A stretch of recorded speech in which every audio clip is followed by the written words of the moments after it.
Hey, what's up guys? Gary Walker here and welcome back for another video. In this video, I'm gonna give you a quick update on my current bulk and how things are going. I'm also gonna give you some muscle building tips for you guys that are following along, trying to bulk up yourselves, trying to build more muscle. I wanna give you some tips that are gonna help you make sure you continue to make progress with your muscle building gains. Before I get into those tips though, if you haven't already subscribed to my channel, please subscribe to my channel. I'm currently up about 7 pounds, so happy about that. Wasn't sure what to expect. As you guys know, I'm 47 years old. My first bulk in about 8 years, so I wasn't sure how my body was gonna respond to some of these things. I just increased my calories slightly. So if you watched my last video, you know I bumped them up once already. This is the second time. I'm only going up about 100 calories, so not a whole lot. The bump is coming primarily from complex carbohydrates, all right? I'm pretty much maxed out where I'm going to go with my caloric increase. I'm not gonna go any more above this. I'm gonna ride it out, see what my body can do from here with these extra calories. Here's one thing you really wanna pay attention to. If you're bulking, then you're trying to grow muscle, obviously. Here's one of my tips for you guys though. Some body parts, we're all unique, we're completely all different. All of us have body parts that grow easy and some body parts that grow at a slow pace, man. It's hard to get muscle growth on some of our body parts. So that means you have weaker body parts compared to others. So typically when I try to grow, what I like to do is cut back on some of my favorite body parts, but that's opposite of what most people do. For instance, if you have naturally a big chest, that's typically what you want to work. Most people go to the gym and they want to add to their chest, want to continue to grow a big chest. If you have big arms, it's instinctual to go in and try to get bigger arms, focusing on your strong body parts. That's the last thing you want to do. Those body parts are already looking better than the weak body parts, all right? So they're overperforming where the others are underperforming. So basically what we want to do is really cut back on the stronger body parts, especially during this bulking phase, the muscle building phase, and put a lot more emphasis on the weaker body parts. So with me in this phase, one of the things I'm really trying to focus on, biceps. I've got really dominant triceps. My triceps are really big, but my biceps in comparison are small. The next video I upload, I'm gonna give you some of the techniques I'm using to really maximize my bicep growth. So make sure you check that one out if that's something you're interested in.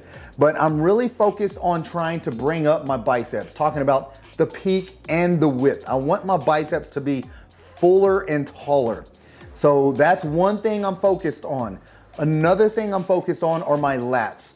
My back is actually fairly thick, but my width in comparison to the thickness is not very impressive. So I'm really trying to focus on my lat width. So those are two things that I'm really trying to focus on. So those are my priorities. Then those are A priorities. If we're going to B priorities, the next thing would be my quadriceps, my quad sweeps. I've got pretty good sized legs, but my adductors, which are the inside of the thighs, and my hamstrings, those are the dominant part of my legs. So in comparison, my quads look a lot smaller. So those are the three things I'm really focused on, which means I'm still working my chest and my shoulders and my tries, but not near as much. I'm doing the weaker body parts twice a week, my stronger body parts once a week. So that's pretty much what I'm doing for this next phase. I've got a 6-week phase that I just started, and that's what I'm focused on. I'm focused on those weak body parts. So that's gonna be tip number one. You're trying to grow, there's no need to put all that effort into growing what's already your strong point. So really focus on putting that effort on bringing up the weak points, all right? Second tip I'm gonna give you guys, compound movements, man. When growth is what you're after, then you gotta focus on the multi-joint compound movements. What's the difference? All right, for instance, let's say we're doing a bicep curl. A bicep curl, we're building biceps. The only joint and muscle working, we're working a bicep and we're only bending at the elbow joint. A compound movement utilizes more than one muscle group and then more than one joint. For instance, if we're doing squats, the hips are moving and the knees are moving. With squats, we're working glutes, hamstrings, quadriceps, so multiple muscles and multiple joints. So that's the difference. Simplify it. Let's say we're looking at shoulders. If we're doing lateral raises for shoulders, then guess what? One joint is moving, just the shoulder joint. All right, so this is an isolation movement. If you want to build shoulders with a compound movement, basically that is an overhead press. We're bending at the shoulder and the elbow. So multiple joints are moving and multiple muscles are working, because not only we work in the delts, but the triceps are a secondary muscle as well. You really want to focus on utilizing more compound movements. The squats, deadlifts, bench presses, chin-ups, pull-downs, all of those things are gonna be really important for maximizing growth. Maximize your growth during this bulking phase.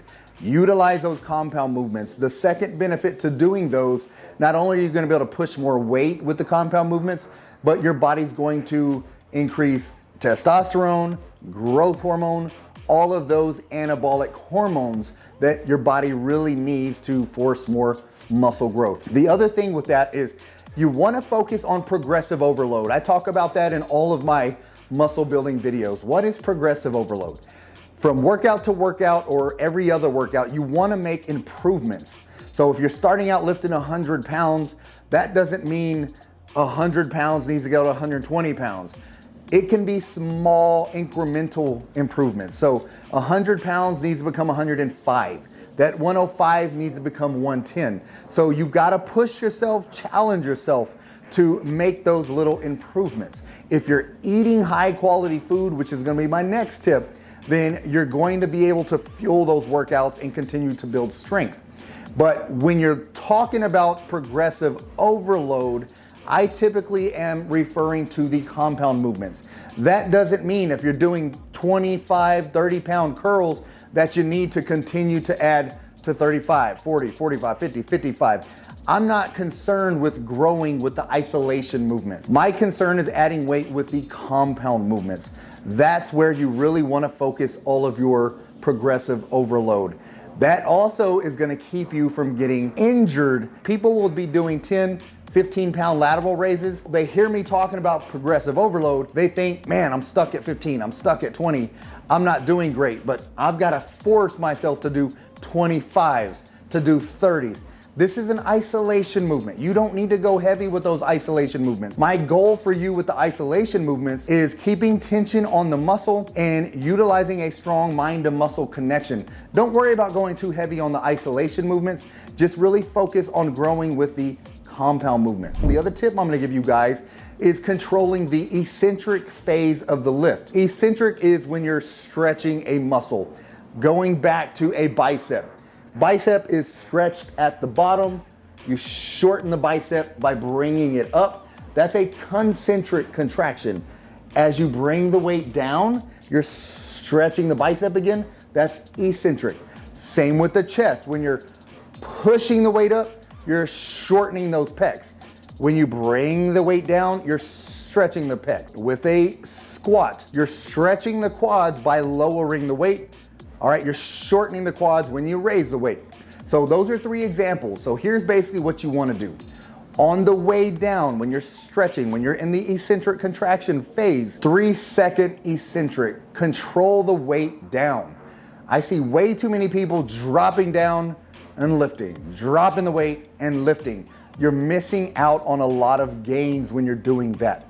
So the eccentric phase, or the negative portion of that lift, is going to add a lot of muscle size when you're doing that under control. 1001, 1002, 1003, explode the weight up. 1001, 1002, 1003, explode the weight up. So that's what you want to focus on, even the shoulder press.